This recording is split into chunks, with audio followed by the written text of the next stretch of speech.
the Lord out of the tomb, and we do not know where they had laid him. Mary went to the tomb feeling heartbroken. So it's full of grief and also lots of questions. The question was, how is it that the one who set me free is dead? How is it that the person who gave me hope is gone? Those questions, just think about it. The one that you love, the one that you adore, the one that you revere is gone. The one who gave you hope is gone. The questions were revolving around her. She didn't expect to find anything new when she went to the tomb. But what she didn't know was this: while it was still dark, the miracle had already happened. The stone was rolled away, death was defeated, and God's promise was already fulfilled. So verse 3 says, Peter therefore went out, and the other disciple, and were going to the tomb.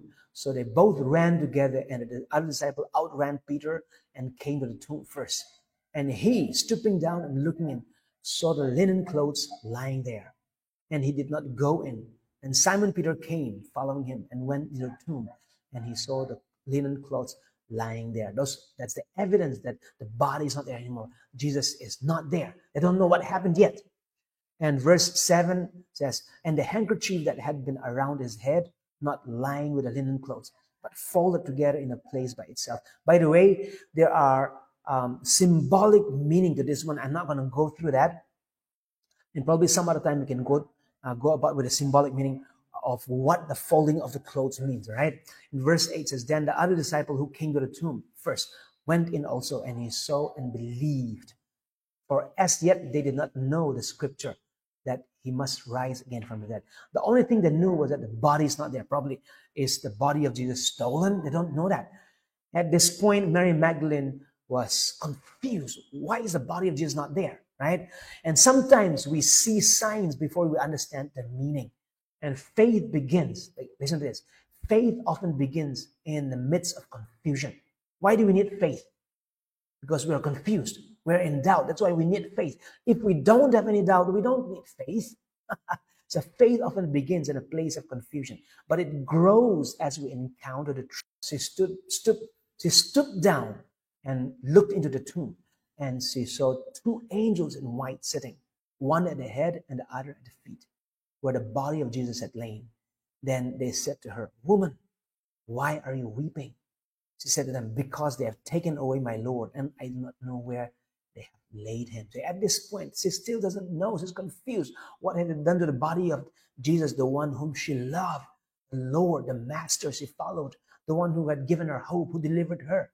Because she's honest, she's grieving. She doesn't know what the story has already shifted. See, at this point, she doesn't know at all.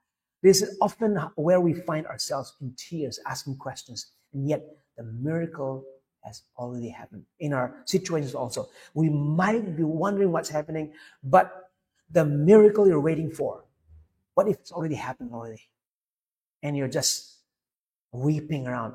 Yet, as we stay in faith and as we journey on, we will encounter that, right? Verse 14 and 15 says, now when she had said this, she turned around and saw Jesus standing there, and did not know that it was Jesus. Jesus said to her, woman, why are you weeping? Whom are you seeking?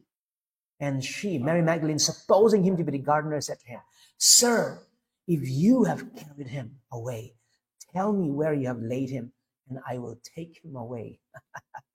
Sometimes we don't recognize Jesus even when he's right there, even when he's just right in front of us, even when the answer is right there, and what we're looking for is right there, we don't recognize it. Grief can cloud our vision.